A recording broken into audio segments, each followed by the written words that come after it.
There you go. All right. I want to officially welcome everyone here to the second meeting of the Community Advisory Committee for the Solano Subbasin Groundwater Sustainability Plan, mouthful.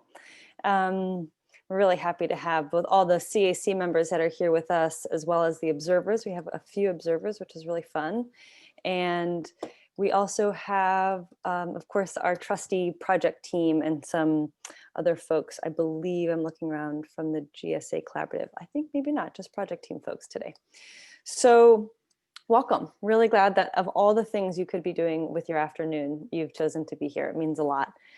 These are important conversations that we're wanting to have and trying to support the Community Advisory Committee to learn a lot about some of the basics so we can dive in deeper as we go.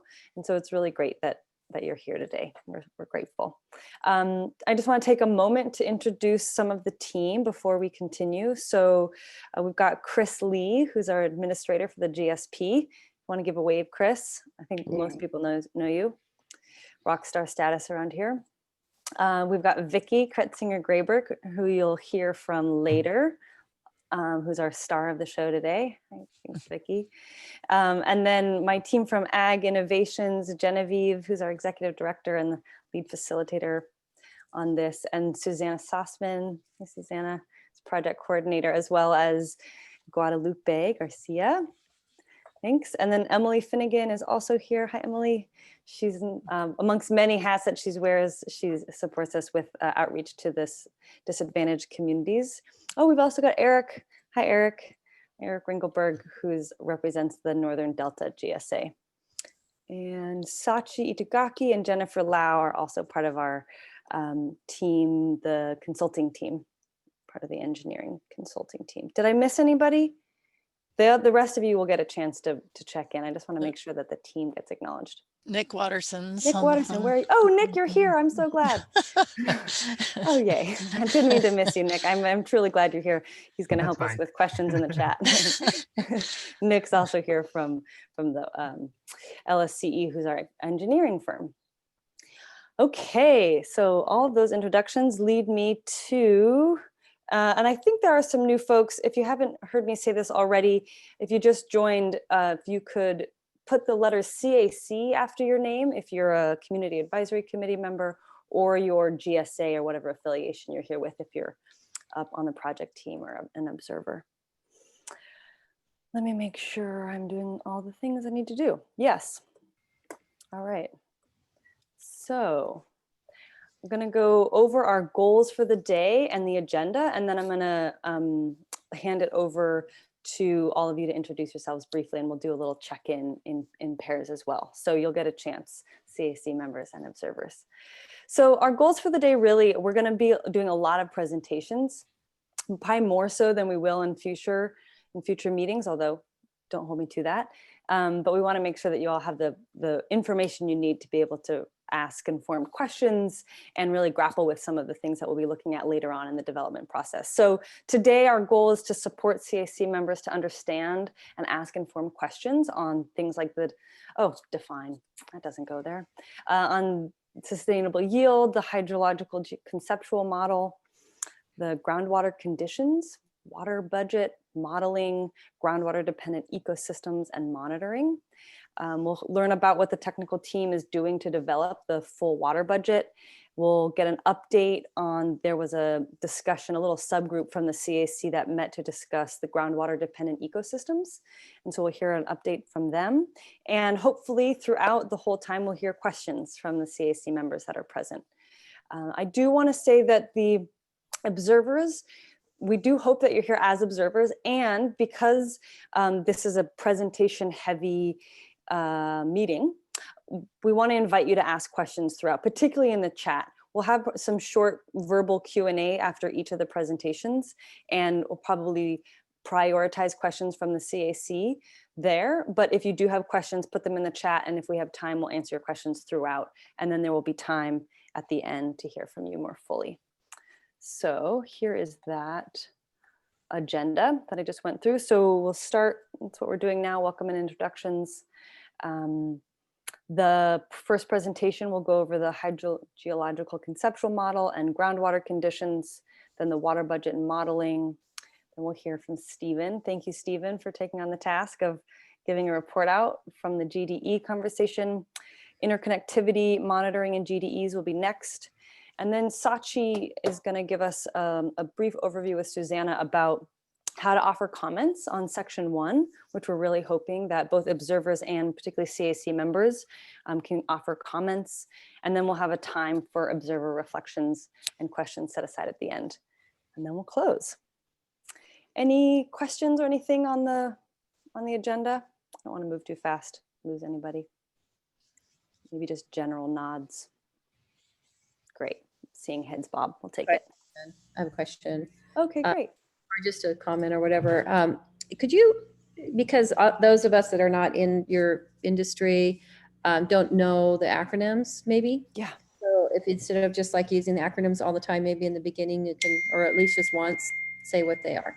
Sure. Yeah, I meant to do that on this last slide. So HCM was hydrological conceptual model. I should have put the HCM after it. And the GDE was the groundwater dependent ecosystems. Yeah. Yeah, thanks for that reminder. Try to be more explicit about that.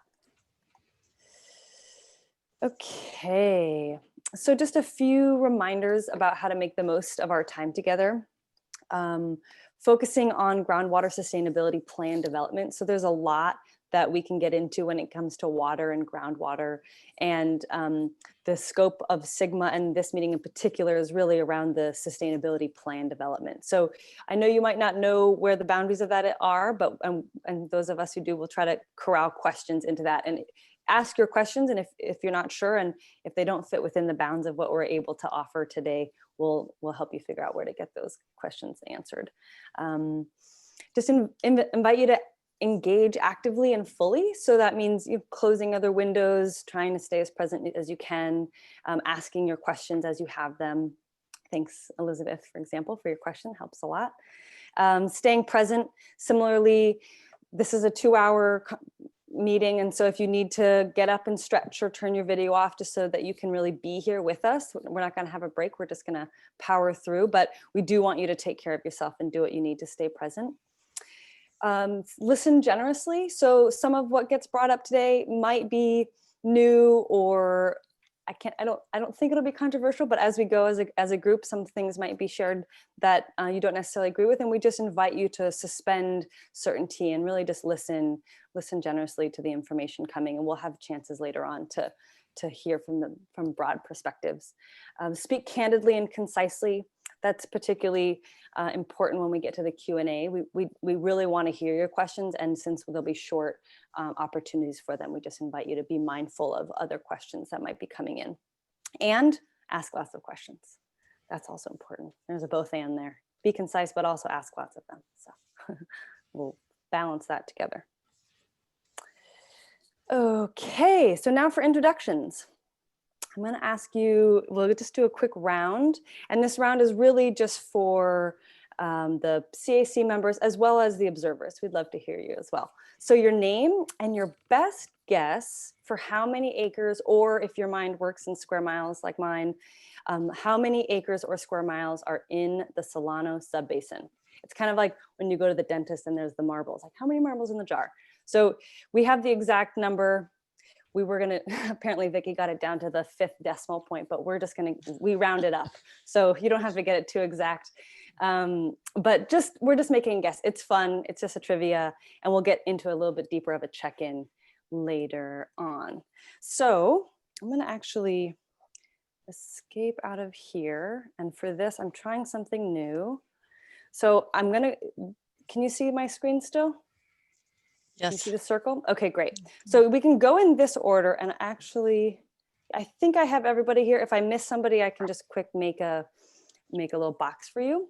And so if you're here and you see your name, we'll go in alphabetical order. And some of the names here that I see in the list on my participant list on Zoom are numbers, so I actually don't know who's here. So we'll start with Ben, and I'll put your name into the circle, and we'll go around the circle. Ben, are you here? I don't think so. Okay, that's all right. Craig?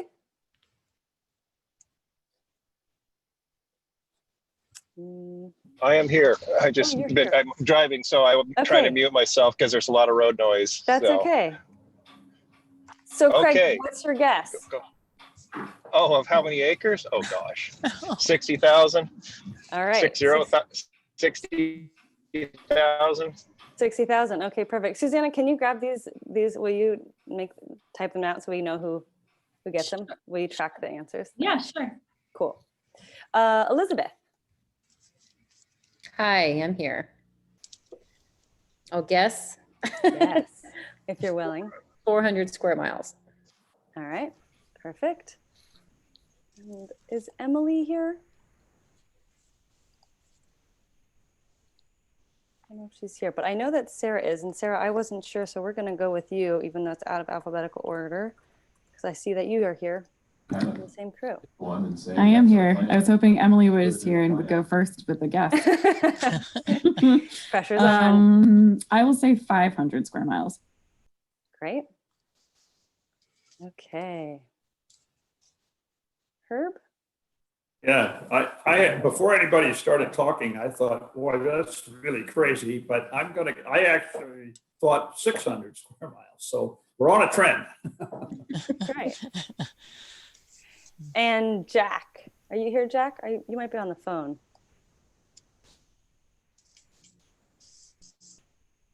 Jack, are you here? All right, taking him out of the circle. I am on. Oh, you're here. I am on the phone. Sorry, I thought you were going to unmute me. Oh, sorry. Not a problem. Good afternoon. My guess would be 85,000 acres. 85,000 acres. Okay. Great. And Kevin, are you here, Kevin? Nope. Okay, Mark. I think Mark was going to be here. All right. I'm going off the RSVP list, so I've got people who changed their mind last minute. Stephen, are you here? I see you.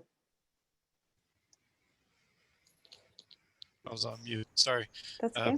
I'll split the difference. Call it 550 square miles. Okay. And Tom, I see you're here. Yeah, I'm here. I would guess 400,000 acres. Awesome. Thank you. Okay, over to the observers. Elizabeth. This is just so unfair. The risks are low. So I'm going to go with 600 square miles. Awesome. Okay. Mike, are you here, Mike Reagan? Nope. All right, somebody changed their mind. Lou? Oh, Lou was excited to be here. Lou, are you here? Doesn't sound like it. Okay. Don, I think I saw you here earlier. Yeah, I'm here. I was going to say a lot, but that's not fair. How about 75,000 acres? All right. And Jeremy, are you here? Okay, and Roberta. I'm going to guess about just under 600,000 acres, maybe 590,000 acres. Awesome. Okay, and did I miss anybody who's either a CAC member or an observer? Project. Did you get Jeremy? Did you get Jeremy No. was here? Is that who great. that is? Great, Jeremy. I was just wondering about that number. Yep. Over to you, Jeremy. Sorry, I was on. 500,000. 500. Okay, got that. And then there's also a 530723 number. Maybe we'll unmute them.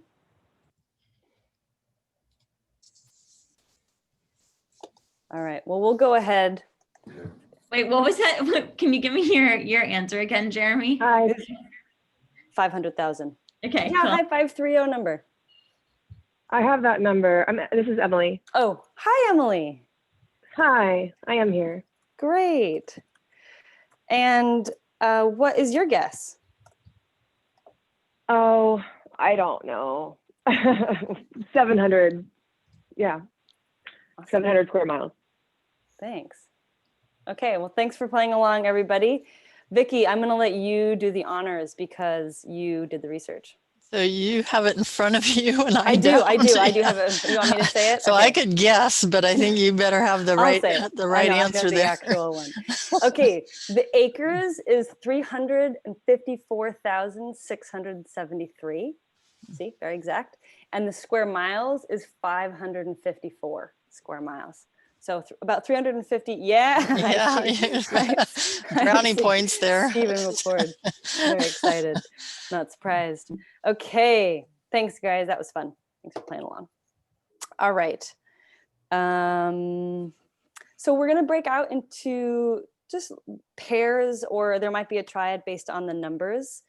And really, this is just going to be for CAC members. If the observers, you're going to be invited in to observe, but based on time, we don't have enough time to necessarily hear from somebody. If there's time in your group, they might punt it to you. But really, for the CAC members, just to share with one another, what's one thing you've learned about the Solano Subbasin and or groundwater since you joined the CAC?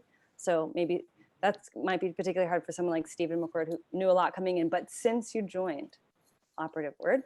And what's one thing you're still hoping to learn about through your time on the CAC? One thing you've learned and one thing you're hoping to learn. There'll be about, I might actually cut it down to like 4 minutes and use that 5 minute as that last minute as a buffer. So about 2 minutes per person. And project team members and GSA collaborative members, you're just gonna get a 4 minute break and we'll leave you in the main room. We'll ask the folks to share when they come back in the chat. Does that make sense? Any questions? Okay, so I'm sure you all are Zoom pros by now, but just in case, you're gonna get this little breakout room invitation in a moment. Phone numbers, you're gonna be whizzed instantly, and everyone else you have to actually manually join. And observers, if you don't want to join, you don't have to, it's totally optional. CAC members, this is have to, no, I'm kidding. If you feel strongly about it, you don't have to either. Okay, so Susanna or Lupe, are the breakout rooms ready? Yes, I will open them now. Thanks. Great.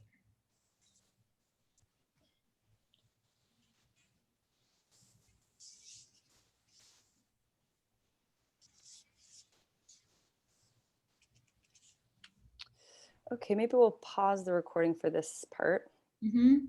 Again,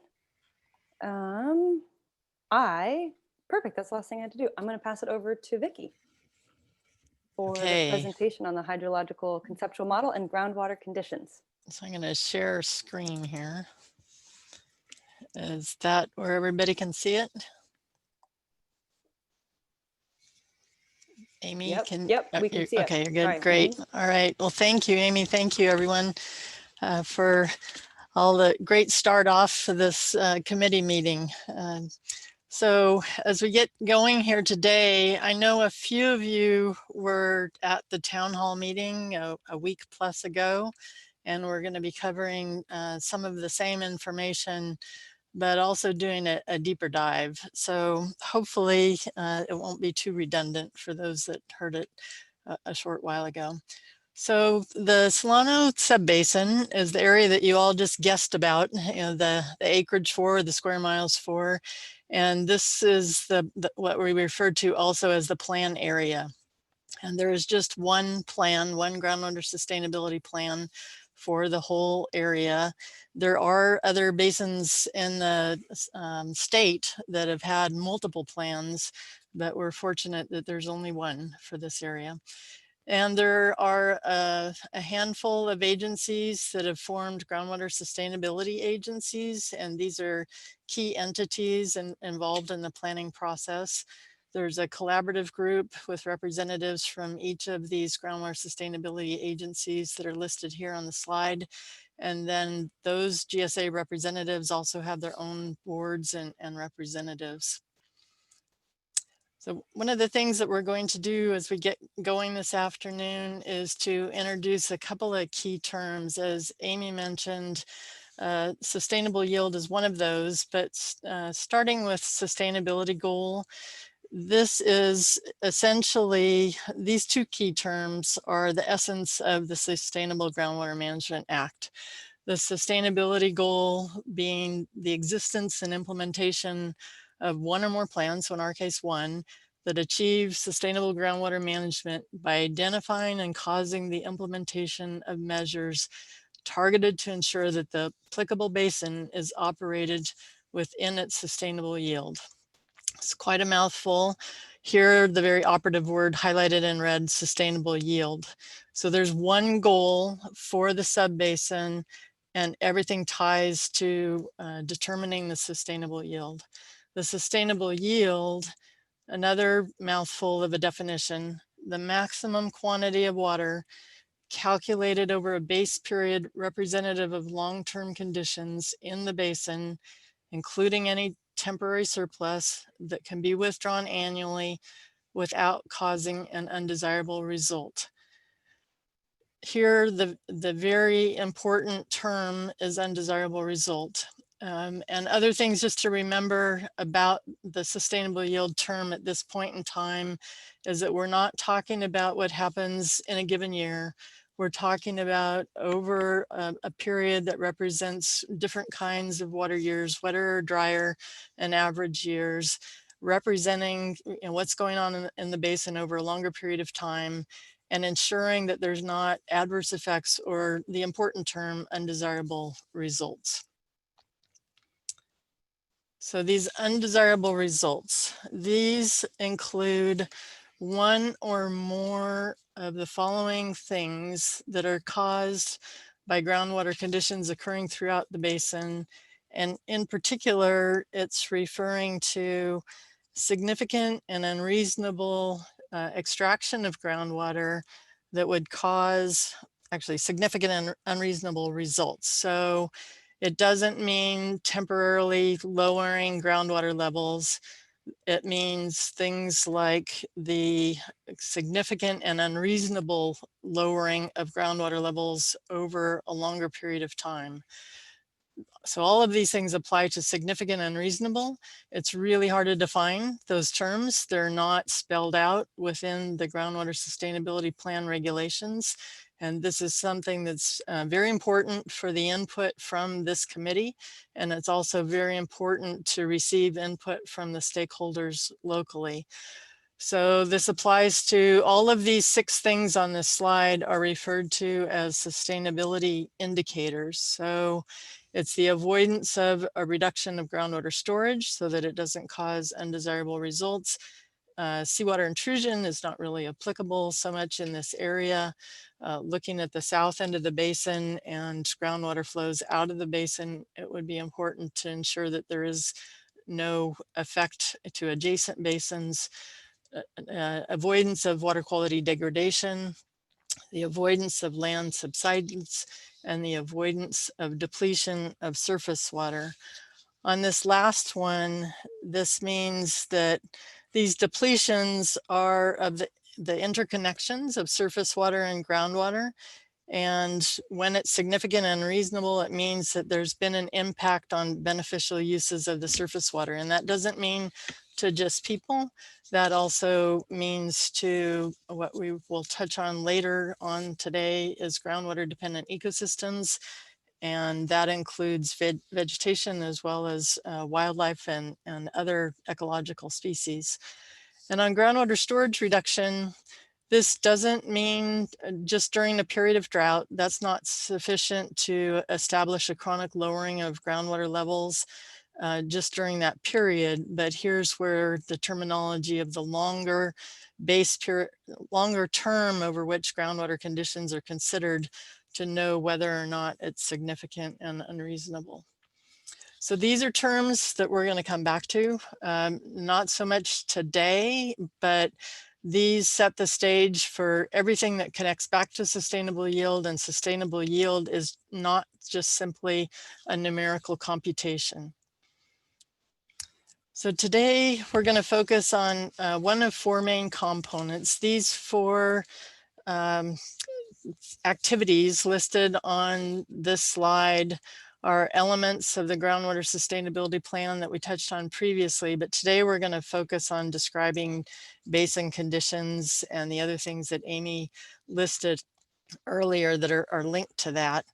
And this includes a physical description of the basin, the basin setting, and the overall groundwater conditions in the basin, the water resources being used, a description of the preliminary water budget work that's been completed, and then also examples of types of monitoring that are necessary to establish sustainable management criteria and to track conditions to ensure that there are sustainable groundwater conditions. So all of these things today are more in the category of being informational, educational, but they're very important to the things to come as we continue the development of the groundwater sustainability plan and the things that are going to be of high importance to receive this committee's input on.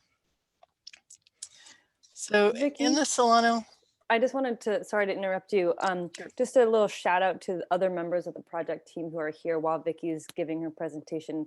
I'm seeing just some questions come in the chat that I would love help with. okay, great. Keep going though. You're good. Thanks. Okay.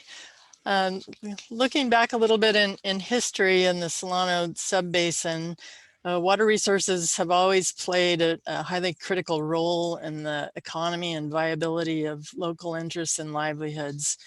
And it's Solano Subbasin has a water history that it should be very proud of.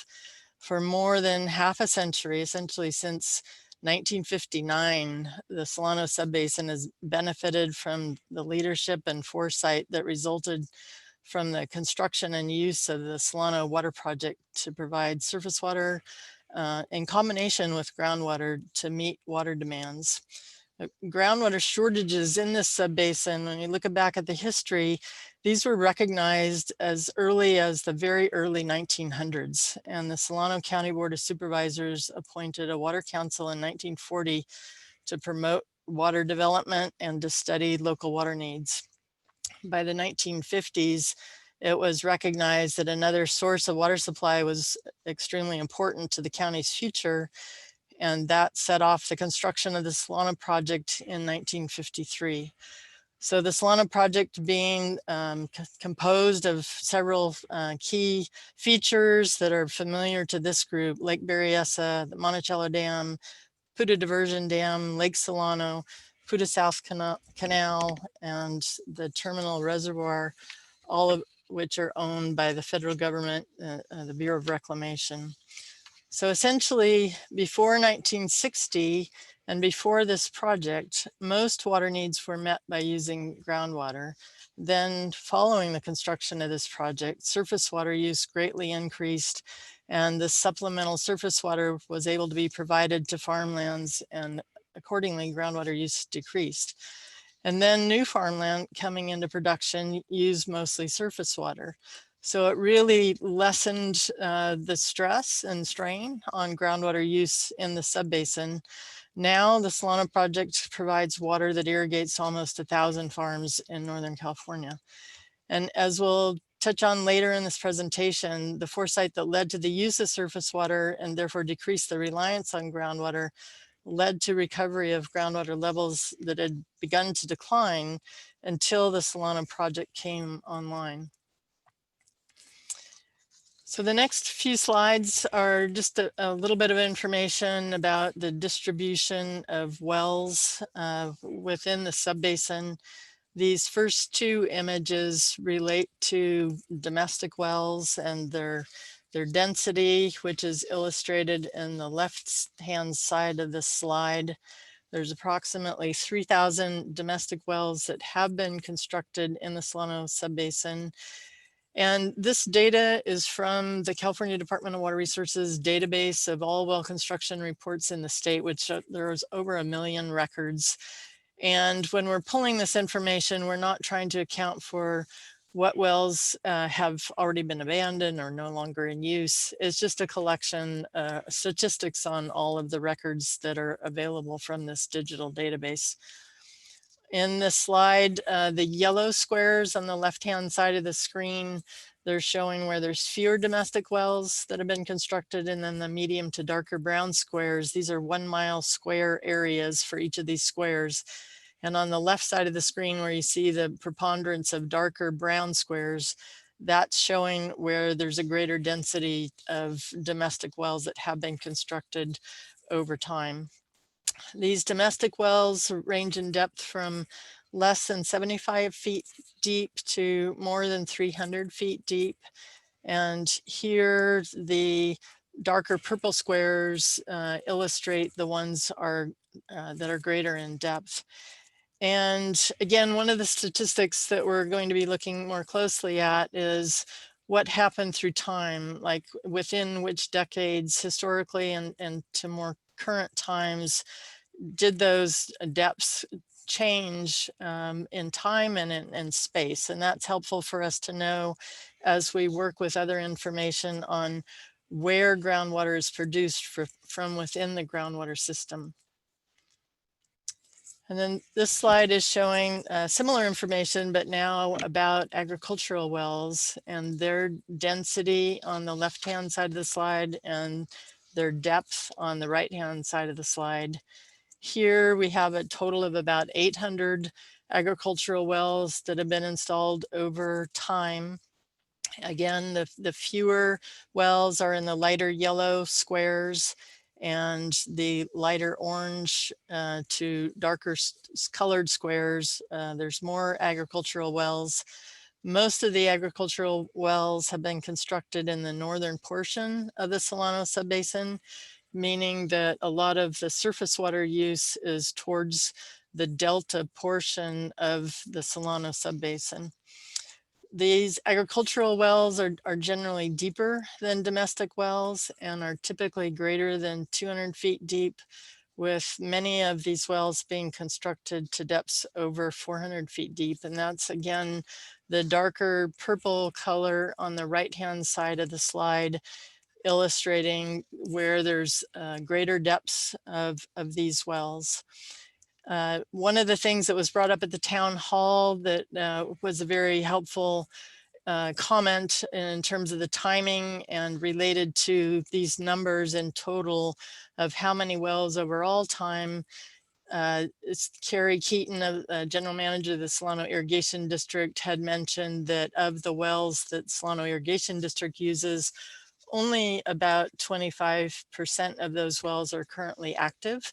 That means there's a lot of wells that are also still constructed and potentially could be used, but are not necessarily active at this time.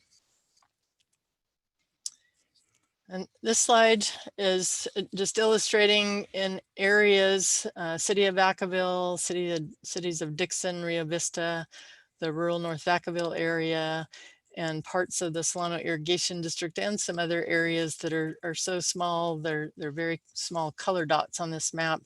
These are showing where they're community water systems, so not individual wells on individual properties serving water supply to meet the water demands, but part of systems of one or more wells to meet those water demands for communities. Another important thing that we are looking at as we come up to the discussion of the water budget analyses, we are needing to know what occurred with land use over a historical period of time and how that's changed. So if we're looking at the types of land use that have occurred through time, to the extent that information has been mapped. Lately, DWR, Department of Water Resources, is working with a consulting firm to try to serve up that information on an approximately annual basis. Historically, the mapping was less digital, less electronic, and was longer intervals between those mapping surveys. We also want to know how this land use relates to the use of surface water and or groundwater to meet the water demands associated with these land uses. So here we're showing on the left-hand side of the slide the agricultural land use from 1993 to 94, and then on the right-hand side of the slide showing the mapping for 2014. And in this 20-year time frame, what we're seeing, just as one example of the differences, is in the brown, the kind of coffee brown color coloring on these maps. we see the increase from 93 to 94 to 2014 over this 20-year period in perennial crops, so deciduous fruits and nuts, about a change of an increase of 18,675 acres during this period, and that also being an important thing that we are looking at related to the water use.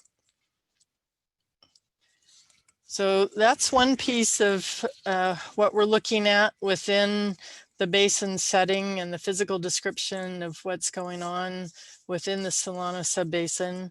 In the next few slides, I'm going to touch on what's referred to as the hydrogeologic conceptual model.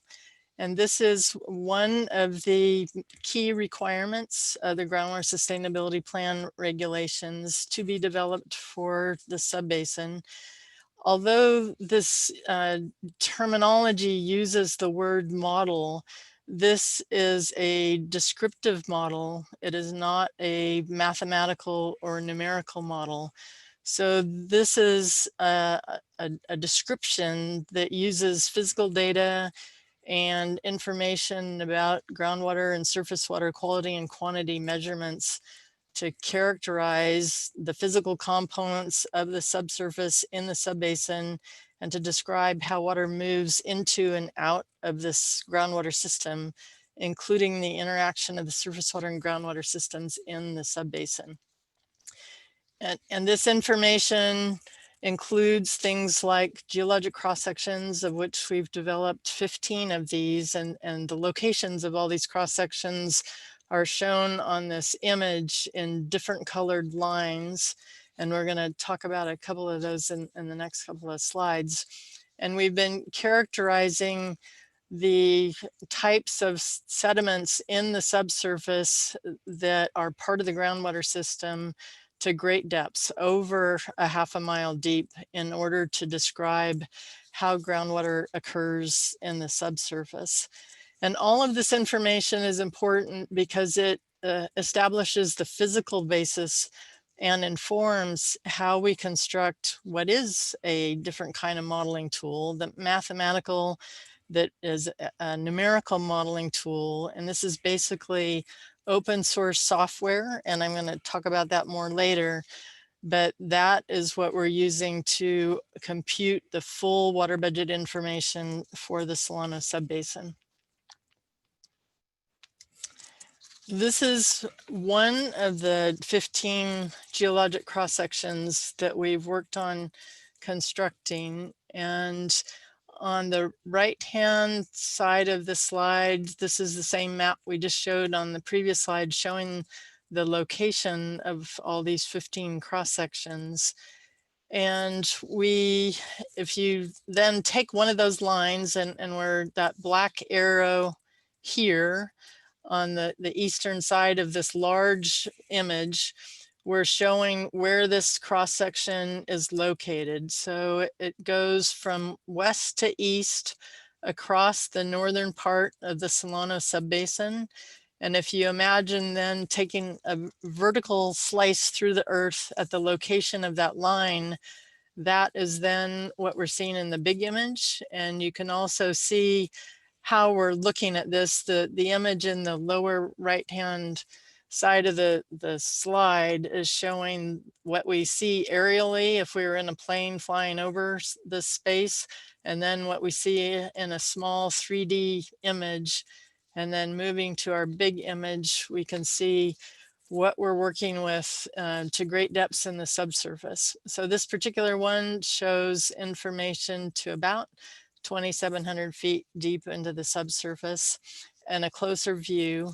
These cross sections are prepared by using the reports that are required to be prepared by drilling contractors when they drill a well.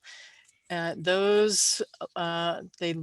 create a log of the sediments that they drill through, and they describe the nature of those sediments. So they'll say whether they're silt, sands, gravels, clays, whatever it is that they're describing as it comes to the land surface during the drilling process. We're also showing on this particular slide a number of blue squiggly lines, And these are actually what occurs through oil and gas drilling processes. And they use what's called a geophysical log to describe what they're drilling through to great depth. And you'll notice that these particular logs don't go all the way to the land surface. They're stopping 400 or 500 feet below the land surface. And that's because when oil and gas producers don't care about what's happening in the upper part of the system. They really want to know at depth, what they can produce. So these all helped us to understand, what are the nature of the sediments in the subsurface, whether it's finer or coarser materials, how they're distributed, the age of the sediments. We have very experienced hydrogeologist Nick Watterson in this meeting and answering chat boxes or chat questions being one of them. And they look at this information and they'll iterate on this information and understand depositional processes and the age of these materials and how they were deposited over geologic time, so over millennia. So now we're going to zoom in a little bit more to this cross section. Again, we're looking from west to east, but this particular cross section is one that's located along parallel to Puda Creek. So this little inset map that shows the city of Winters and this red star pointing at the geologic cross section. This shows this segment of this cross section. So from the number 1 to 1.1 is the extent going from west to east of what we're looking at in a zoomed in image. So this information gives you a little bit more close-up view of what we have looked at with the drillers' reports and the boring logs, and where there are finer grained and coarser grained types of sediments. The examples of sand and gravel being more the large dots, and the clays being exemplified by these yellow with the hatcher marks across them. So more difficult for water to move through the clays, and water more easily transmitted through the sands and gravels and more permeable deposits. So what's important about this is, as we look at the subbasin, we come to the far western side, the left-hand side of this image, and we see the subbasin boundary, this big flag at the far west. This shows where, if we're looking top down at the map, where the subbasin boundary is. But as we look below the land surface, these thinner, coarser, what's referred to as the alluvial deposits, coarser grained sediments, these are pretty thin at this portion of the subbasin, and they don't start to thicken until we move to the east within the subbasin.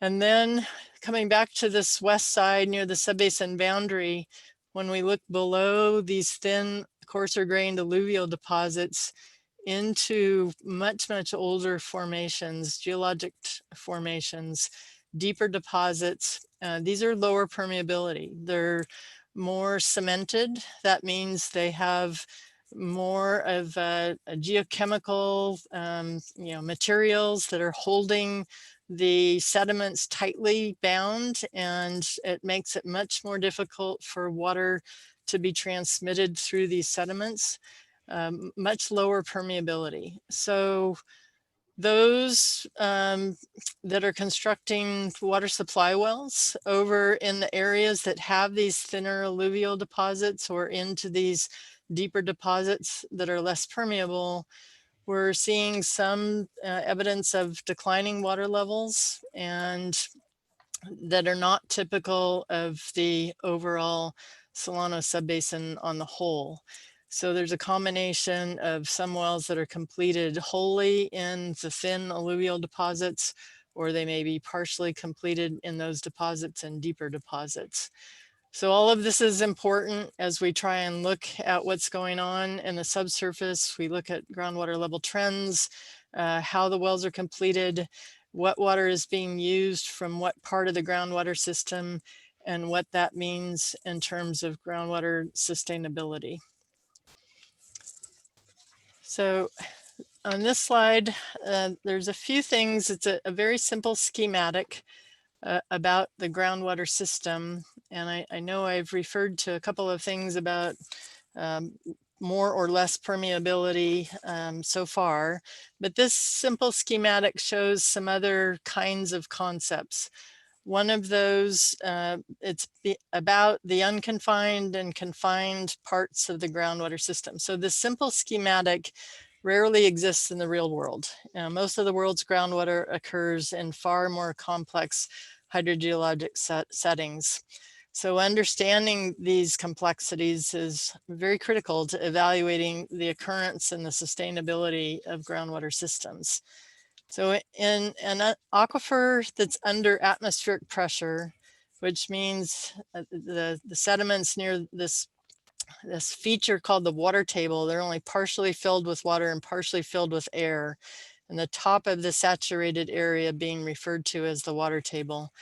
This represents the top of an unconfined groundwater system, and we're showing here, a hypothetical well completed within this unconfined part of the groundwater system, and this upside down triangle representing where the top of the groundwater surface could be measured to. The other thing that we're showing on this particular schematic is a confined aquifer, and this is where groundwater is held under pressures greater than atmospheric pressure, and that's because it can be bound by what we're showing as a confining unit, meaning there's lower permeability sediments like clays, that sort of thing, overlying the more permeable sediments. So it creates a pressure over the top of these more permeable sediments and forcing water to rise in wells to heights above the top of this aquifer. So here we're showing a piezometric head or a pressure head, a surface that's measured above the top of this aquifer system in this confined unit. So I know these are kind of complicated terms and concepts. What one of the essential things, one of the essential takeaways here is that these two wells could literally be right next to each other. They could be 2 feet apart or something of the sort, and completed in a very shallow part of a groundwater system and completed in a very deep part of the groundwater system. And if one takes a groundwater measuring level measuring device and measures the water surface in those two wells, they could see very different measurements. It could be several feet or it could be tens of feet. So this is very important when we're interpreting what all this means when we're tracking groundwater level trends in the groundwater system. And one of the things that it's important to recognize when we're translating all of this information from the physical setting to the numerical modeling work. So then the next couple of slides, I'm going to be showing some of the tracking of groundwater levels that's gone on over time in the Solano Subbasin to illustrate some of these differences between what's been measured in the shallower part of the groundwater system and the deeper part of the groundwater system. So as I mentioned earlier, when the Solano project came online, it played a very large role in the use of surface water to meet water demands. And there was a period of time when groundwater levels were declining up until the early 1960s. And then when that project came online, we see a significant increase in groundwater levels in the shallower part of the groundwater system, and levels have generally remained stable in the system, the shallower part of the system, since that time, showing stability and essentially groundwater sustainability on the whole within this part of the system. However, I think some of you have been aware of exceptions to this, especially some water level declines, as I just mentioned a moment ago, that have been reported in the far western part of the subbasin.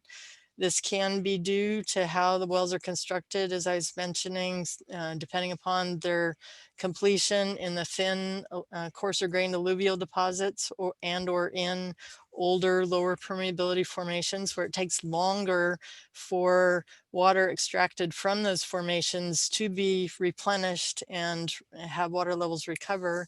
And there can be other factors like well density, neighboring wells being in very close proximity to other neighbors' wells, or new land uses that have put in additional demand on groundwater supplies. Now we're turning to groundwater levels in the deeper part of the groundwater system. And these are an example, particularly of groundwater that's pumped by the city of Vacaville. I neglected to describe back in the cross sections about one of the units deep within the groundwater system is the Tehama Formation, and particularly the basal zone, meaning one of the deepest parts of the Tehama Formation.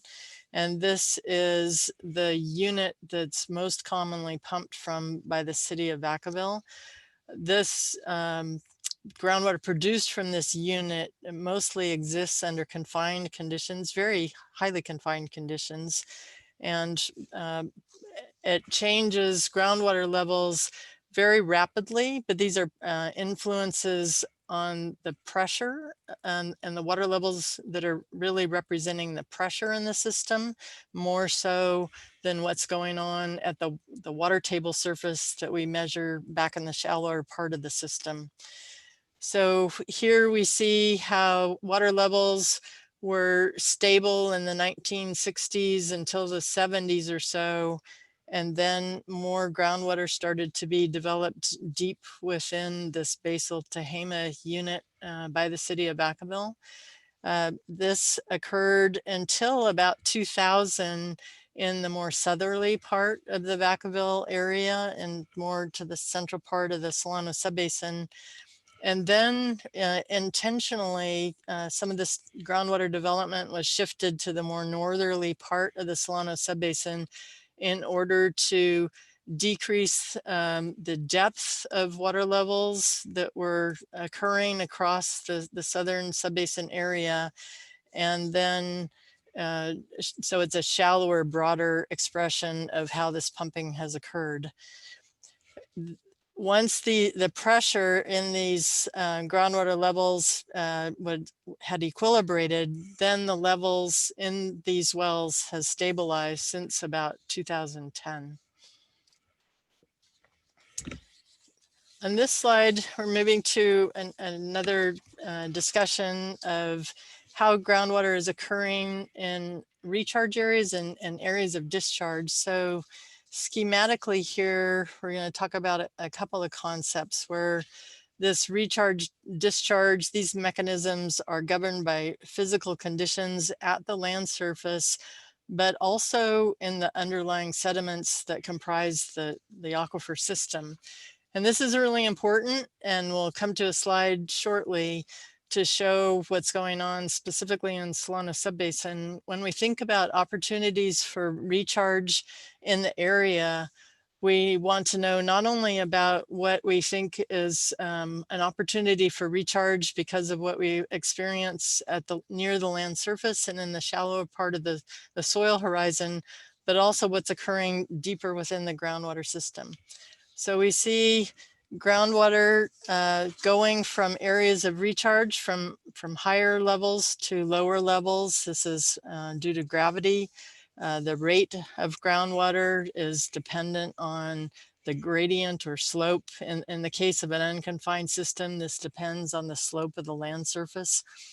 The recharge that occurs can be unpredictable in both time and space and due to the variability of when precipitation occurs. but it's really what we're going to be looking carefully at is the physical nature of the sediments, where the water is placed to where the replenishment is targeted to occur, that govern the overall potential for groundwater recharge to have a benefit. We're also looking at discharge. So once recharge has occurred, it can move through the system from the land surface into the groundwater system, travel along. And then one example of discharge is when that groundwater makes its way to surface water courses. And we'll talk more about that later in the presentation. So that's a discharge from the groundwater system to the stream system, referred to as a gaining stream. And the time for this recharge to occur varies depending upon the location of the recharge relative to the aquifer system. So the time may be very short. So here on the right-hand side of the slide, we're showing where groundwater could enter from the land surface through the soil horizon to the water table in the shallow groundwater system and make its way to the stream system very rapidly within a matter of days. On the other hand, the recharge area may be very far distant or may be constrained from getting to the targeted part of the groundwater system, where it could encounter confining units, low permeability beds of clays or cemented units, and it may take a very long time. It may take years, it may take decades, it may take millennia to get to where that groundwater may have been produced and where it needs to be returned to in order to establish replenishment in that system. So as we turn to Solano Subbasin, one of the things that's been done through the University of California at Davis, Tobio Jeans and others' work is to map areas with the potential for groundwater recharge. And there are a variety of factors that are involved in this analysis. And here we're just showing, the total analysis altogether to simplify it. And the more green areas on this image are showing where there's an excellent potential for recharge. And the warmer colors, the oranges, the reds, where the opportunity for recharge is much poorer. And these are largely based on factors occurring closer to the land surface, not the information deep within the groundwater system. And then when we turn to the whole groundwater system, and we're trying to look at what's occurring over all of the factors from the land surface and also time. And when we're thinking about where groundwater is removed from storage and replenishment is needed to manage the overall sustainability of the groundwater system, so the replenishment to the system can occur in a variety of ways. This can be by spreading or ponding in basins at the land surface, or if we're trying to get it deeper into the system, we can do this by injecting groundwater through a well structure. The latter has been coined Aquifer Storage and Recovery, or ASR is the acronym. And in the previous slide, we talked about potential recharge areas, looking at it from near the land surface and here, and also time. And then looking at the left-hand side of this slide, coming back to our cross section, and we see we have unconfined part of the system in the upper part of the groundwater system, and units that can be partially confined or semi-confined by a variety of sediments that can provide some pressure on top of the more permeable materials. And then the confined system. So here's that basal Tehama formation that I mentioned. The city of Vacaville is closer to the western side of the subbasin on this section. So it's actually closer to an area where this unit comes in outcrop at the land surface and can receive recharge into it. But if you're out here further into the subbasin and you think about where you're applying recharge water. And if you're doing that at the land surface, then if you are looking at a lesser amount of time when you're applying that water at the land surface, it could take less time, months to years, to get that water into the unconfined portion of the system to replenish it. But if we're removing groundwater from semi-confined or confined portions of the system further out into the subbasin, this can take a much longer time frame. This could take years to many decades, or potentially even centuries. The further out we go, the further removed we are from sources of recharge. Next, I'm going to turn to another type of measurements that are being tracked. In addition to groundwater level measurements, measurements are being made to track the elevation of the land surface. And these are fundamental to monitoring changes to detect potential land subsidence. One of the ways of doing this is from satellite data. These are called continuous global positioning system measurements. And these and other kinds of technologies are used to measure land surface elevation changes. Here we're showing several examples of time series of the data collected by these satellites. They're essentially continuously collected in time series graphs, where we're seeing the change in the land surface on the left axis of these graphs, and then time at the base.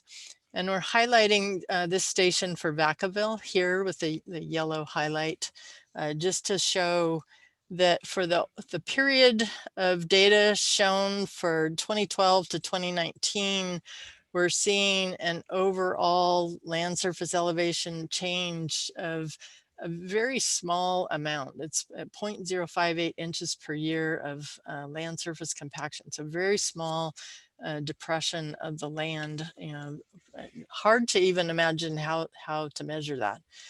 And then we also look at a smaller time period from 2017 to 2019, and we see a slightly different amount of change per year of 0.131 inches per year. In this case, it's actually a land uplift, so an increase in elevation of the land surface. So these are important to know whether or not the change in the land surface that's occurring is inelastic, meaning it's permanent, and there's water that came from out of sediments, the lower permeability kinds of sediments was squeezed out of those sediments, and then going further deeper into the system, and that water never to be recovered and used again. So essentially in Solano Subbasin, we're not seeing much change at all, and that's a good indication of sustainable groundwater conditions, you know, at this point in time in these areas that have these measurements. And we're going to turn briefly just for a couple slides and then wrap up this section to water quality. So groundwater quality, we have a couple of examples here. We are looking at a number of constituents, but I'm just going to show a couple of examples for characterizing groundwater quality in the Solano Subbasin. Nitrate is one example of a constituent of interest, and this constituent has a regulated state drinking water limit of 10 milligrams per liter of nitrate as nitrogen in order to be safe for drinking. And this image shows what's been measured over all of time at these dots that represent wells that have had water quality measurements made over time, where it may have been one measurement or many measurements. And we're showing the average of those measurements at each of these locations. And while most of the wells here show green colors, meaning they are much less than the drinking water limit of 10, or an exceedance of 10 is all the red dots. There are also a number of locations, particularly in the northeastern portion of the Solano Subbasin, where nitrate is exceeding the drinking water limit. And this particular slide doesn't look specifically at the types of wells that are being measured here. It includes a combination of different data sources, but the community water systems, have regulated frequencies for systems, including 5 or more connections for testing the water. Private water supply wells don't have similar kinds of regulations. One other example that I'll show briefly here is for total dissolved solids, or the acronym TDS. That's essentially a measure of salinity of the groundwater. And here it's a different kind of standard. It's called a state secondary maximum contaminant level. And this is set on the basis of aesthetic or other kinds of visual sorts of concerns. Aesthetic, one example being taste. Sometimes secondary maximum contaminant levels can relate to color, like for iron or manganese. And here, the recommended state standard for TDS is 500 milligrams per liter. Or if translated to a short-term standard, it's 1500 milligrams per liter.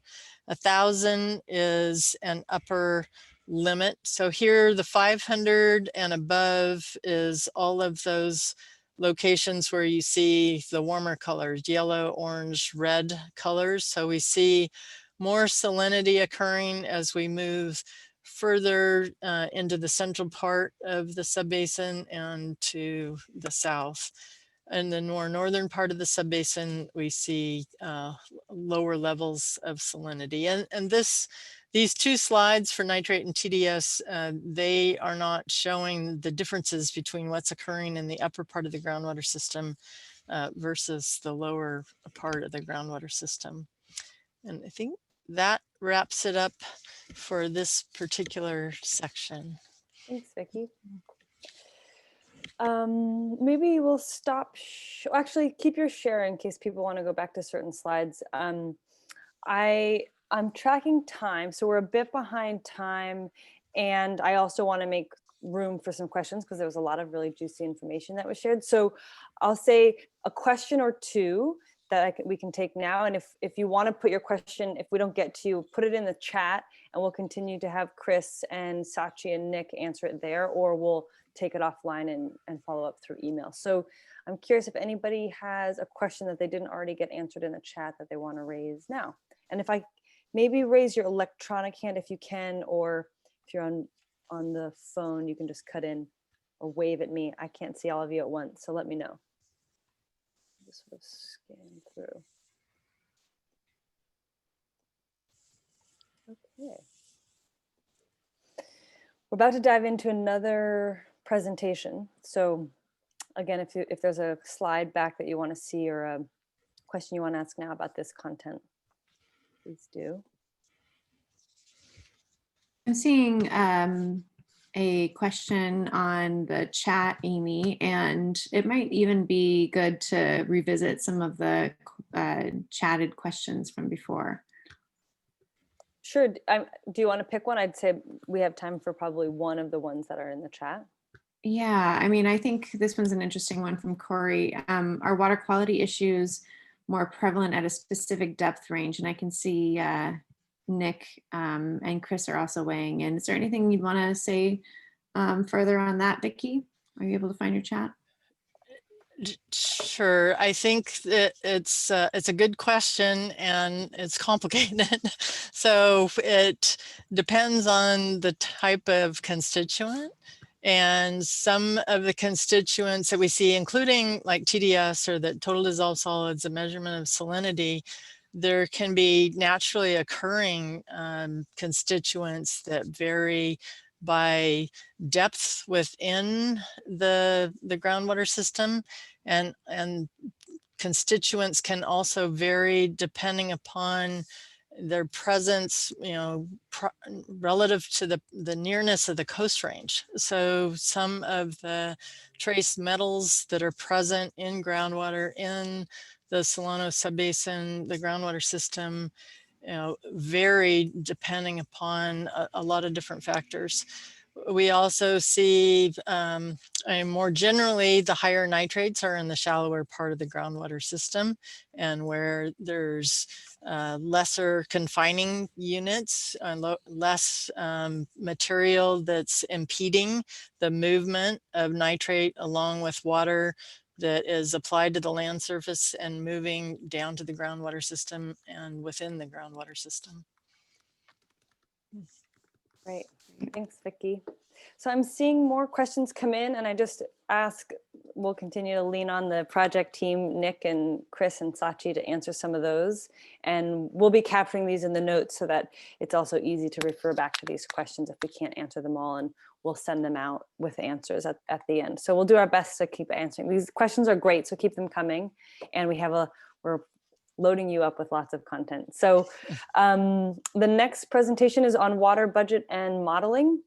We'll go back over to you, Vicki. Okay, thanks. So we're going to move into a discussion of, let's see, what happened? Oop. There, a discussion of some of the preliminary surface water system water budget work that we've been working on for the past few months. And this work is being done by David's Engineering, one of our technical team members.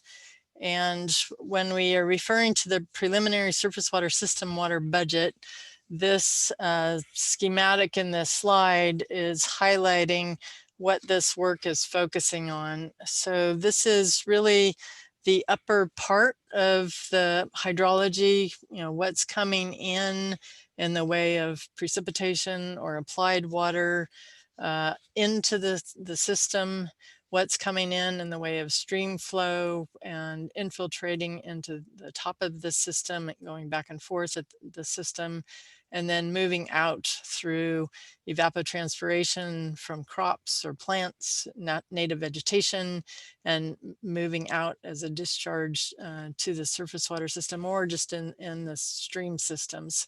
So all of this is important to develop the local information, and I'm going to be describing later on in a few slides about the balance of this water budget work and what we're working on now. But this piece of it is also locally derived information from the groundwater sustainability agencies, and it will swap out with some other information that exists within a numerical type model that was prepared by the Department of Water Resources. So essentially, we've been working very hard on trying to develop the local information to get it right over a historical period of time, to have that information populate the numerical model that we're now working on for the whole system. So the focus of this is really this top red box. So we made some call outs to the groundwater sustainability agencies at the beginning of this work to receive many different types of data of what they are doing with land use, water use, types of water, source of water, whether it was surface water or groundwater or both, and if that varied over time. We have a historical period from 1991 to 2017 that was the focus of this preliminary water system, water budget work. And then with that information, we've worked to develop water budgets. So in the town hall, we didn't present any of the details of this work. We just kind of jumped to the bottom line. This slide shows a little bit more of computations. The information is the inflows and the outflows are all of that data is worked with to compute what we refer to as the net amount of groundwater recharge. So it's what's coming from this top part of the water budget and computations and able to move into the groundwater system, and what's exchanged back and forth at that interface between the surface water part of the system and the groundwater part of the system. So this chart is showing what occurred by year for each of these years within our 1991 to 2017 time period. And the gray bars show annually whether we had less water moving into the system or more water moving into the groundwater system. But what we really want to know is what goes on over a long period of time or cumulatively, and that's what's shown by this orange line. And that, if you recall back to our definition at the outset of sustainable yield, we're not wanting to know what's going on in any singular year, you know, if it's a drier year or a collection of dry years. We're really wanting to know what goes on over a long period of time and how the subbasin is handling how we're using water resources to meet water demands and to stay sustainable. So in the end, we see this orange bar in positive space at the above our zero line, and it's about 27,000 acre feet. And why is that? Something looks wrong with the scale. So I'm going to go to another chart in a moment, but I think I need, oh, this is the cumulative, sorry. So cumulatively, we're in a positive, and we'll talk about the average annual net recharge in a moment. And acre feet, 1 acre foot is about the equivalent of putting 1 foot depth of water over an entire football field. So here in this chart, we're actually breaking out what we did over this historical water budget from the 1991 to 2017, and then looking at average annual inflows and outflows. And we are breaking it out for each of the groundwater sustainability agencies. So for the city of Vacaville, the Delta region, including Sacramento County area within the Delta region, the Solano Irrigation District and the Solano Subbasin GSAs, and then also accounting for what's going on in rivers and streams, and then summing it all up in total of what's going on average. So we have a lot of water coming into the system, but also a lot of water being used by groundwater extraction on an average annual basis within the total system.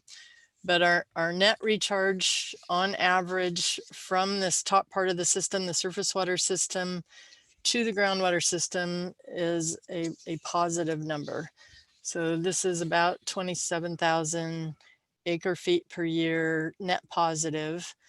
But this by itself doesn't account for what's going on in the individual GSA areas. So you can see there's a slight negative going on with the Vacaville GSA, a very positive number going on for the Delta region and for SID, and a more negative number for the Solano Subbasin GSA area.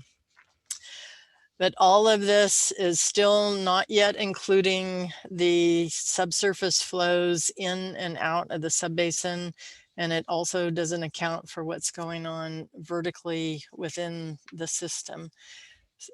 So this is aggregated over the entire subbasin. And what we're moving towards with the work that we're doing now is a higher resolution or more detailed look with the use of a numerical model. So what we're working on right now is pulling all of this together. We're working on the full water budget, and this takes that information from the top part of the system, and I'll describe more in a moment about how we're working with that to incorporate it into a numerical groundwater flow model. So this numerical modeling tool, because there's so many spatial and temporal complexities that are inherent in water budget analyses for the entire groundwater and surface water system, that it's a modeling tool that's particularly helpful for us to better understand both in time and space what's going on as we do all of the work that's required by the Groundwater Sustainability Plan regulations. So the requirements for GSPs, the Groundwater Sustainability Plan, are that we develop these historical water budgets, a current snapshot of water budgets, and also a 50-year projected future water budget. And as you think back about what we were just discussing in earlier slides, we have all of this complexity with different depth horizons within the groundwater system, pumping occurring at different depths, different recharge rates occurring in space and time, and surface water and groundwater being interconnected and exchanging between different parts of the system. And all of this is also, to use a tool like this, it also aids the evaluation of potential what are called projects and management actions. These are Sustainable Groundwater Management Act and Groundwater Sustainability Plan regulation terms.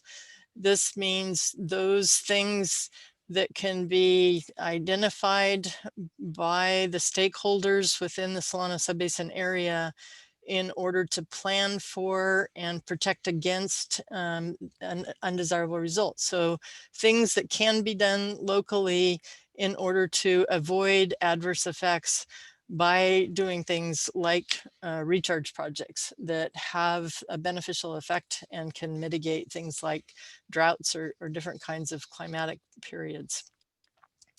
Hey, Vicky. Yeah, before I leave this. Yeah. Sorry, I'm just going to cut in really quickly. I'm just doing a quick time check. We're about 20 minutes behind. Okay. And so, which we built in some wiggle room. And I don't want to, you decide, I just want to let you know if there are corners you can cut, do. Okay. All right. Thanks. Okay. Yeah. Okay. So this 3D image is the just a view of what has been produced by Department of Water Resources in a numerical model, and has many layers as part of it. And what we have been able to do is DWR was working on this model for about 5 years. The collaborative was able to press DWR for the release of this model in order to leverage it and use it for development of a local Solano Subbasin model by carving out of the regional model a more locally based model. So at the end of April, we were able to receive this model, but in an uncalibrated form. And we were able to assess its inputs and performance, and then to work on the development of a local Solano Subbasin model. So a couple of quick slides here just to show we looked under the hood at what was in this uncalibrated model, and we found that there are some significant differences in the work that we were doing locally. As I described a moment ago, it's very important for us to develop the local information and then compare that to what DWR had populated in this regional model. And just as an example, we see a pretty big difference in what DWR had in the way of pumping versus what was locally done. DWR being an overestimate of the local pumping relative to the data that was provided by the GSAs for the local work.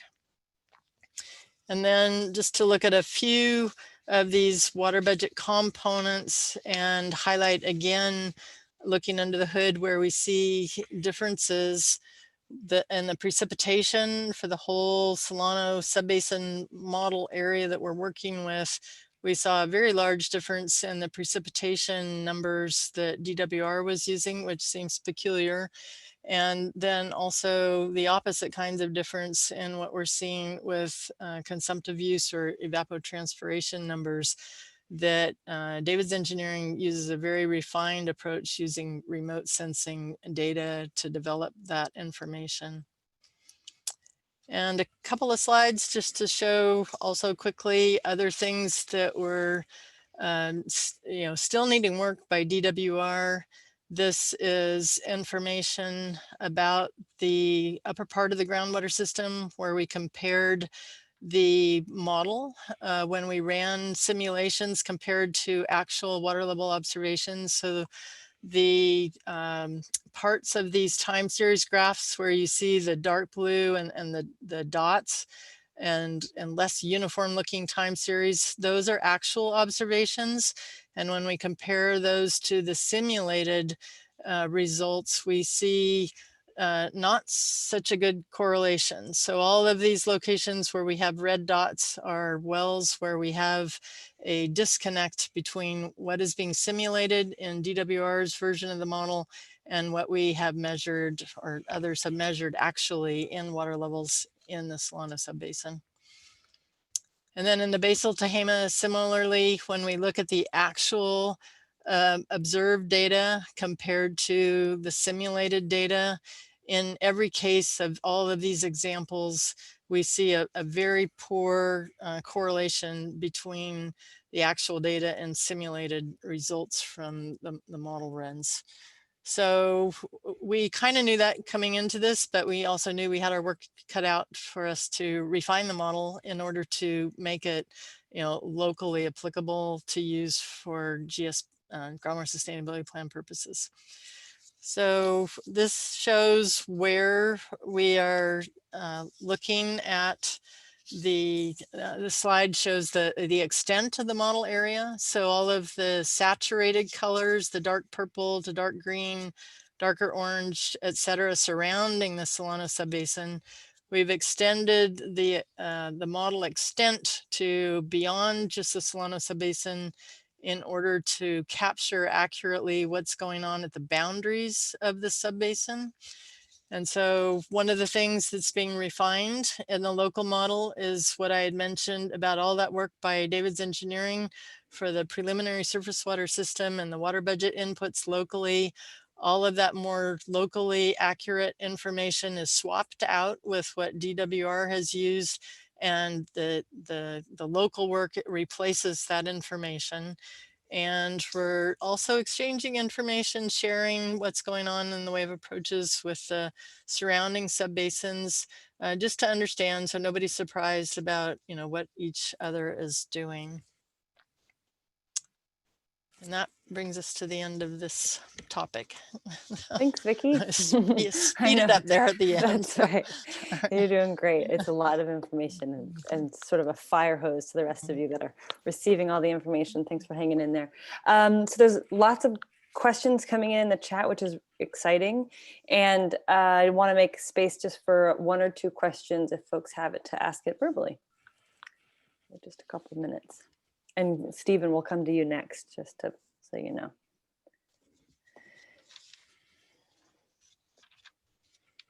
Anybody have a question you want to ask that you haven't already asked in the chat? Or maybe if you've asked it, but it hasn't gotten answered yet?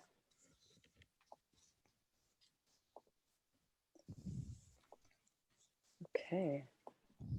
Normally I would just start asking or calling on folks, but for the sake of time, I'm going to just take your silence and run with it.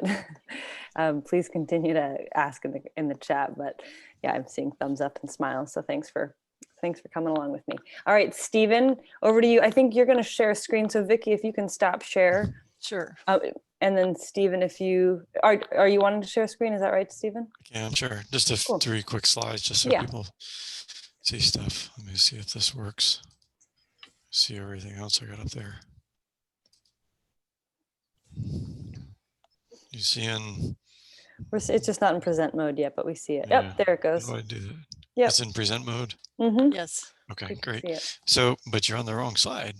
That's all I'm going to show. So now you know what I'm going to show. So, and that's it. That was the last one there. So this is reporting out from the, what is GDE? There's another acronym, a focus through groundwater dependent ecosystems. So this was a meeting from a month or so ago, and there were, I think, 3 community advisory committee members, including myself and a couple others that were part of that. And I offered to just share a little quick report out. So first, what does GD stand for? To define the acronyms, groundwater dependent ecosystem. In this case, we were mainly focused on Poudre Creek. That's the northern subbasin boundary as a major creek here. There are others, but that's what we were thinking about mainly. And the reason that you want to cover these separately is that that's where Vicky showed some of the cross sections and the groundwater flow lines, and they all show up at the creek. Even the deeper ones can migrate that way. So it's important at the creeks what's happening with the groundwater table. It's just much more related to the ecosystems and the stuff further down. So those are the key issues. The first one was that interaction, and then there was a major drawdown in 2014 to 17 drought. We saw some of the water budget that Vicky was showing, showed that period near the tail end of this time series graphs and the bar charts and all.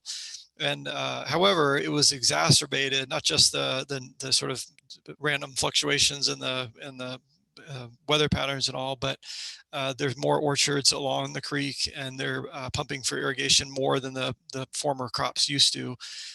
And the water levels dropped so fast that the roots couldn't follow them. Typically, the roots can sort of keep just sending their root straws down deeper, and they couldn't do that fast enough to keep up with it. So there was some loss of the riparian vegetation because of those two factors, the drought and additional pumping than in the past. So in the time that we had, we weren't answering questions per se. We were really sort of understanding the issues and raising some key questions. And I characterize them as these three. So what's the baseline trend and sustainability relative to drought and these conditions that can happen in these ecosystems? And then what are the water balance terms along the creek, which would be somewhat different because of the quicker action and more reliance and effect of near creek farmland and all, and other pumping like in the cities. And then third, how can these riparian areas be protected from the drawdown impacts such as what we saw just a few years ago?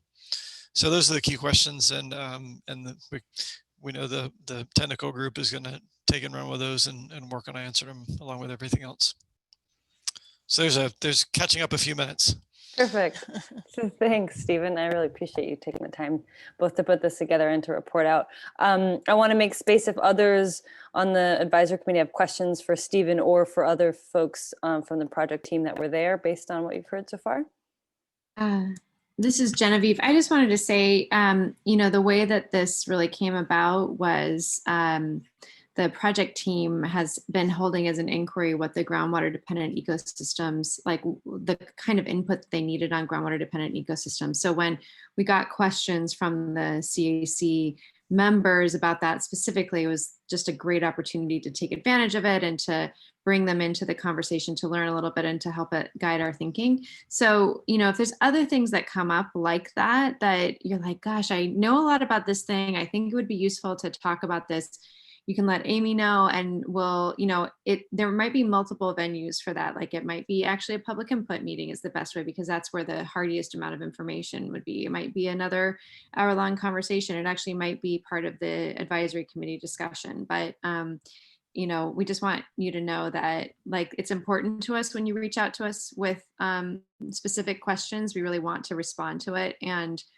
this is a great example of what happens in that. So just want to thank Stephen and John and Mark, thank you. I just blanked on sorry about that for joining in that conversation. Thanks, Genevieve. Yeah, thanks for providing some more context to how that came about. Other questions before I move on for this group? Okay. Perfect. I don't always love crickets, but in this case, for the sake of time, we're going to go with it. Vicky, we're going to go back over to you for the final presentation on interconnectivity monitoring and GDEs. And so I think. Okay, I think Stephen, can you? Yeah. I need to unshare. Yeah, you have to stop share. I think it's probably towards the top. If not, I can. Stop share. There we go. There you find go. the button. Cool. All right. Okay, we're back. Yeah, we're back. Okay, all right. Thanks. Great. All right. So we're gonna talk about surface water, groundwater connectivity, and that was a great report, Stephen. I think it's really helpful to set the stage, for local information. I'm gonna talk about a couple of concepts, and then we're gonna come back to the local setting. So these are what Stephen just referred to in some of the earlier slides of the schematics that I was showing. Here we see a more zoomed in picture of the interconnectivity that may occur with stream systems that can vary in time and space.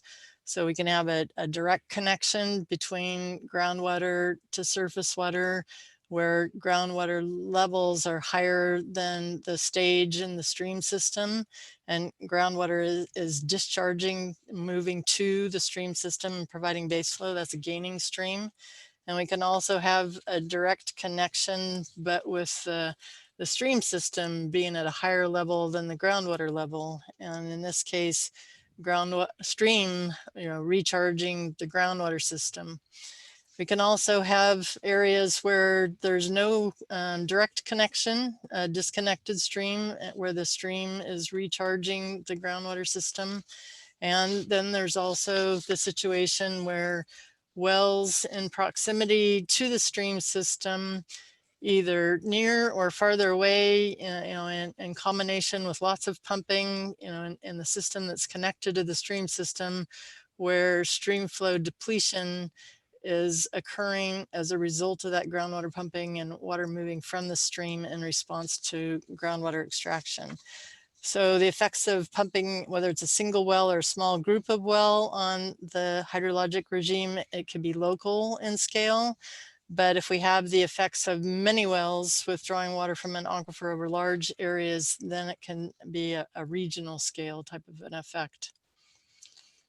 And this is just one example, because we're going to talk about Solano specific monitoring wells in a moment, but this is one example of an area where we've installed dedicated monitoring wells along a river system to evaluate surface water, groundwater connectivity. And I know this is a pretty busy slide, but there's two monitoring wells in a single borehole. They're called a nested set of monitoring wells. One is about 50 feet deep, a shallower well, and another is about 100 feet deep, deeper well. And these wells are located pretty near the river system, and they're also located fairly near an active water supply well. And what we're seeing over a 5-year period of monitoring is that the shallower of the two monitoring wells mirrored the response of the river system. And we see, almost a mirror image of what's going on between measurements in the shallow groundwater monitoring well and the river. But in the deeper monitoring well, that's only 100 feet deep, so still not very deep well, we're seeing this orange line and all this fluctuation and a lot of variability in the depth of the groundwater level over time. And that is a response to what's occurring in the active water supply well nearby. So even though that active water supply well is affecting the water levels in that 100-foot deep monitoring well, it's not affecting the water levels showing up in that shallow monitoring well. So there are confining units that are limiting the hydraulic response and what's causing an effect in one versus the other. It doesn't mean that groundwater pumping within the entirety of the subbasin doesn't at some point also affect that shallow part of the system. But it's really important to have this kind of focused monitoring in order to tease out what's really happening near the water table versus what's happening a little bit deeper in the system. So there's a lot of places in California where historically the Department of Water Resources and other entities have relied heavily on private water supply wells and other kinds of wells, not definitive monitoring for stream systems. And this illustrates some of the information that may be lost or not available by having measurements come from a supply well that may not be able to show the kind of definition that we're seeing in these sorts of systems. So Stephen already did a really good job of covering what a groundwater dependent ecosystem is. So being all those things that rely on groundwater, they're collectively known as groundwater dependent ecosystems. Oops. We have not quite edited slide here. So ignore the yellow placeholder text box. We didn't want to change anything else on this slide. So essentially, this is one of many maps that we've been creating as part of a technical memorandum that we're working on now. And this shows critical habitat from the Solano critical habitat conservation plan. And not all the species shown on this map are groundwater dependent species. And similarly, they're not all critical habitat areas that are groundwater dependent. There's data sets following the call that Stephen reported out on, where we received other information, and we're still working with the groundwater dependent ecosystem related data to prepare maps and evaluate it. But one of the things that is necessary to link it to is the depth of groundwater information, both in time and space. The other thing that I wanted to mention here is that there's also been information from the California Department of Fish and Wildlife, the Nature Conservancy, others that have worked on guidance documents related to the evaluation of groundwater dependent ecosystems during the development of the groundwater sustainability plans. And the Department of Fish and Wildlife in particular has expressed its interest in assessing groundwater needs of not only things that might be native vegetation, but also fish and wildlife who are beneficially using groundwater. And they would like the groundwater sustainability plans to answer key questions about these groundwater dependent ecosystems and about the interconnectivity of the surface water and groundwater in time and space, and how to maintain that so as to avoid undesirable results. So we're highlighting here where, as Stephen was just describing, there's key questions.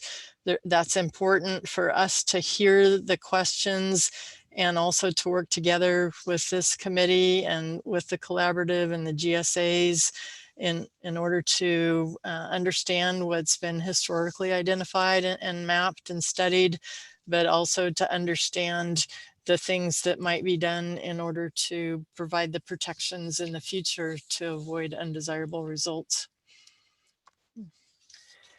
So now we're going to turn to the local work that's being done to evaluate the surface water and groundwater connectivity. And this is a project in collaboration with University of California, Davis and Mark Grismer in particular, where we're looking at trying to evaluate Puda Creek, especially as part of this effort, look at changes in groundwater levels in response to hydrologic conditions and to pumping, and what's going on spatially and temporally, and relating that to the ecological habitat information. So I've mentioned in a couple of slides ago about different kinds of conditions that can occur along the stream system. So losing reaches where water is going from the stream system into groundwater, gaining reaches where it's more actively going from the groundwater system into the stream system. Transition meaning it has a character of both, depending upon time and space. So this is important as we are looking ahead to where to focus some of these specific monitoring installation efforts. And this is showing in the Winters area, and then also to the east along Puda Creek, where monitoring wells have now been installed as part of the study and for purposes of informing the groundwater sustainability plan process. So we've got the 4 sites that are colored bright yellow, where monitoring wells were very recently installed. And there are 4 to 6 wells, monitoring wells located at each of these sites. The monitoring well depths are fairly shallow, from 15 to 60 feet deep at each of these sites. And as I mentioned a moment ago in the example for the other installation in the last 5 years, how it's helpful to have these different depth horizons in order to more definitively track what's going on within the groundwater system in response to surface water coming into the system and or discharging from the groundwater system. And here we're just zooming into one example. This is actually, I meant to mention in the other slide, we very much appreciate the participation of all the property owners, at these sites where mooring wells have been installed, and Herb Wimmer is one of those participants.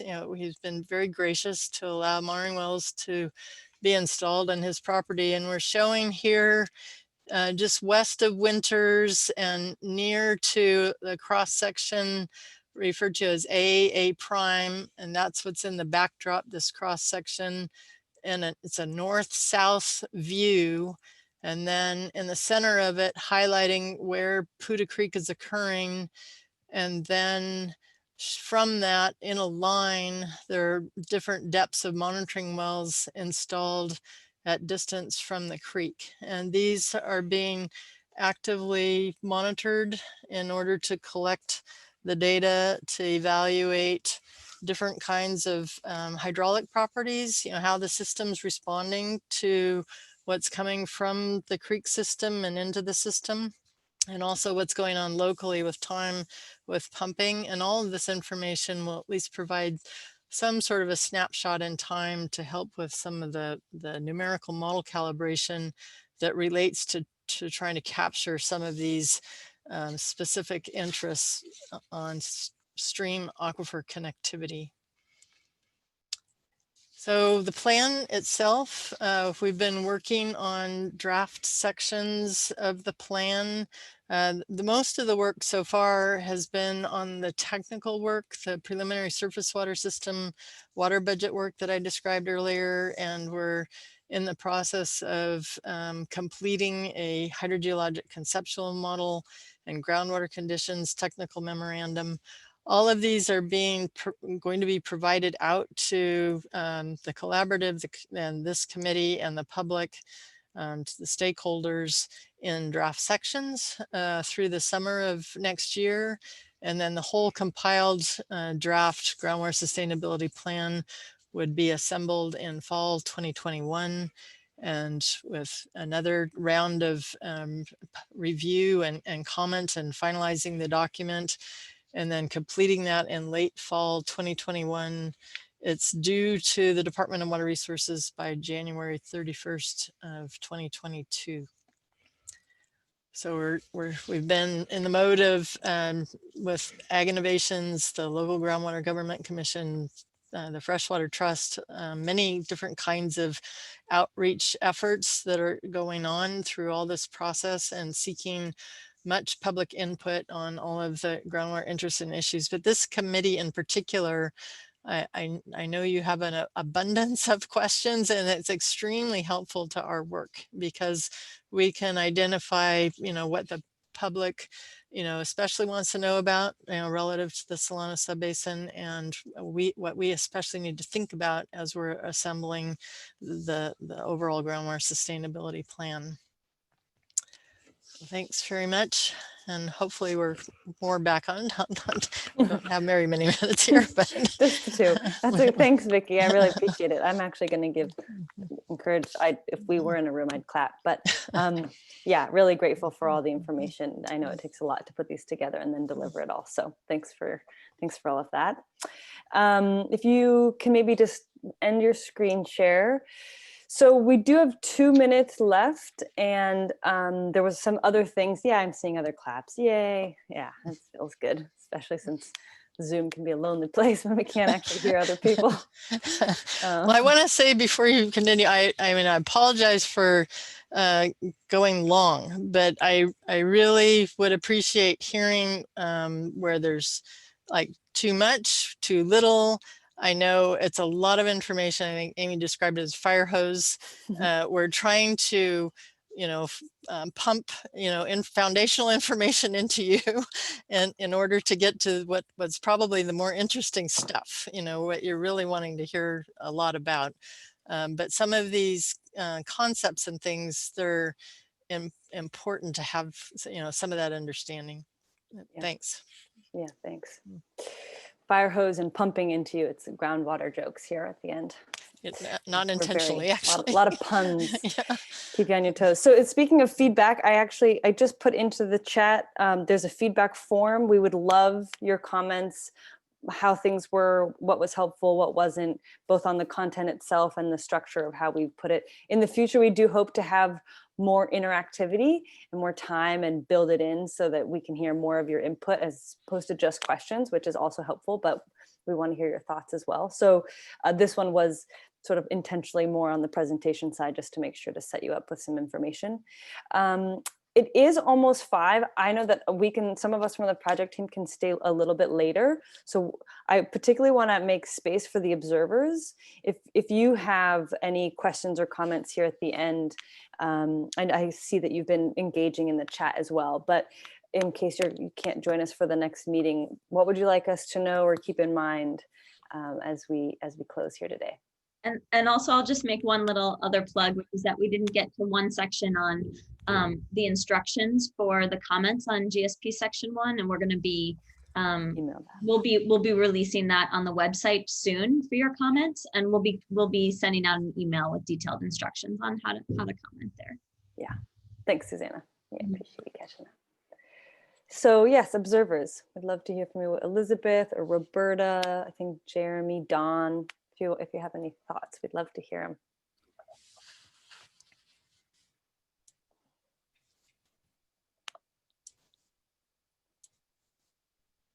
Roberta, I see, or Elizabeth, I see you're about to say something, and Roberta also just came off. So maybe we'll go Elizabeth and then Roberta. Great. I love the fire hose information. A lot to digest. Some of it is good to review, and some of it's new. One of the questions I have is why the disconnect between the DWR modeling and some of the work that we have for Solano. So that you could actually just write that and doesn't have to be answered today.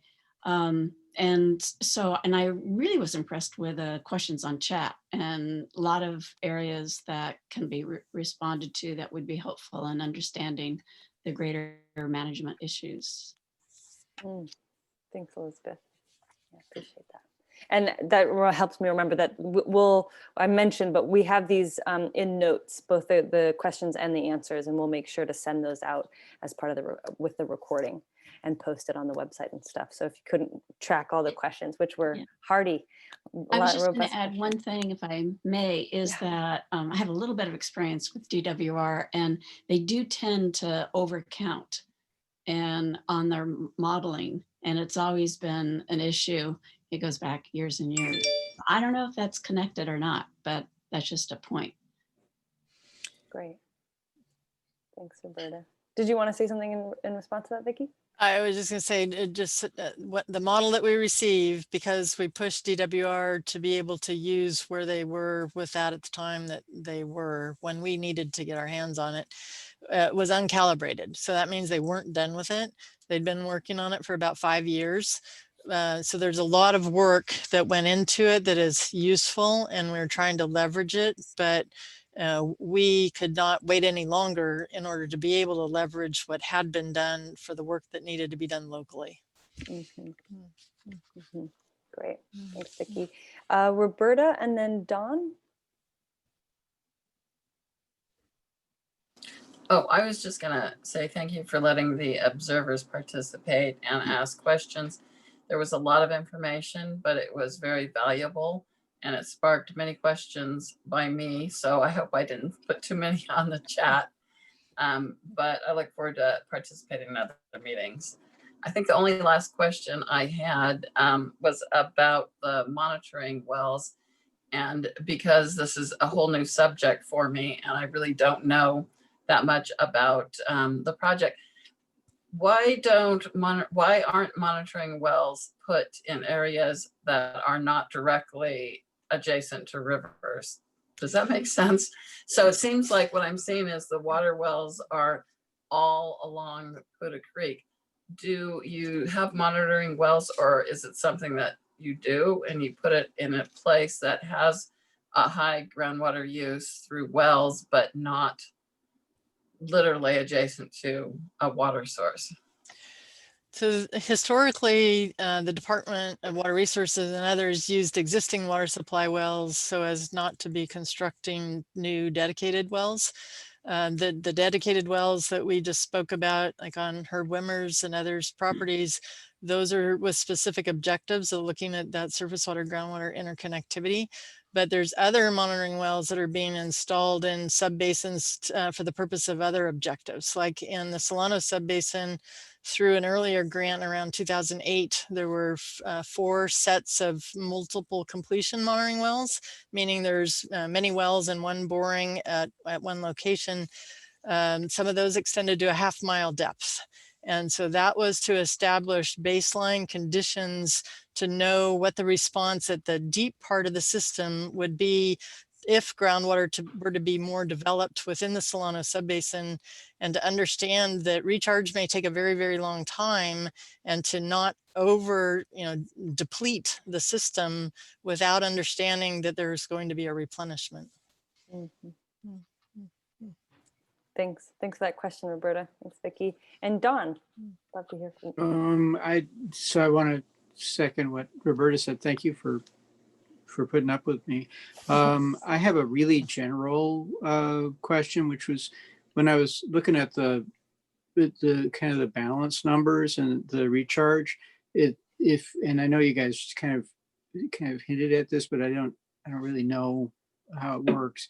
It looked like if you took the delta out of it, that on our end of the subbasin, that we're kind of on the negative end of things, and we continue to put in more orchards. I mean, the kind of the balance of land use is getting more water intensive on our end of it, and I kind of wonder if we're benefiting from the net recharge that's going on in the delta, or if this is really getting not an entirely accurate picture of what's going on in the subbasin. If we're saying that the subbasin is pretty much in balance, but it's really because there's so much recharge going on down in the delta area.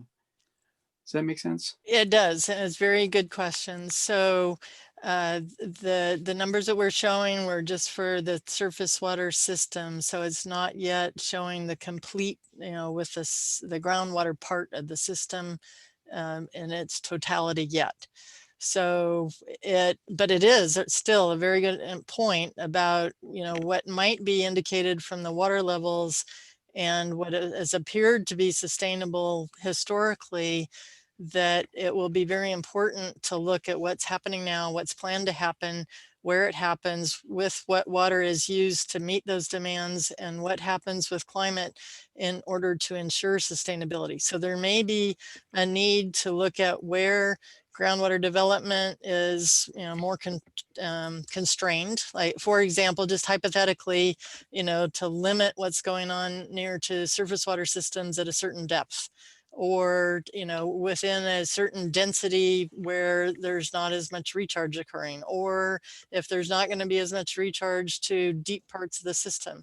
So there's a lot of questions, and we're looking to the numerical modeling tool to help us also frame up some of that information to look 50 years into the future about what kinds of things can we do to recognize that some of these things may create more demand on the system.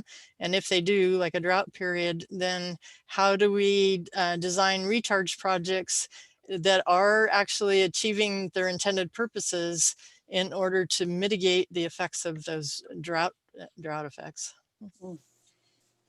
Thank you. Thanks, Vicki. Thanks for your question, Dawn.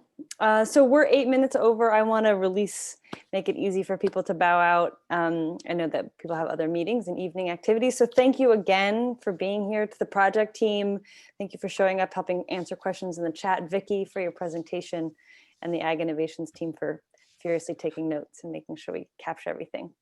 GSA members that are here. So really, really grateful. CAC members will be in touch. The next meeting won't be until January or February. So we've got a few weeks before we even start the scheduling process, and I'll follow up through email. So Definitely send questions, Yeah. even if we're going to be in like head down work mode, getting things done. We definitely want the questions. And I want to say thanks to the wingmen answering the chats and the wing persons.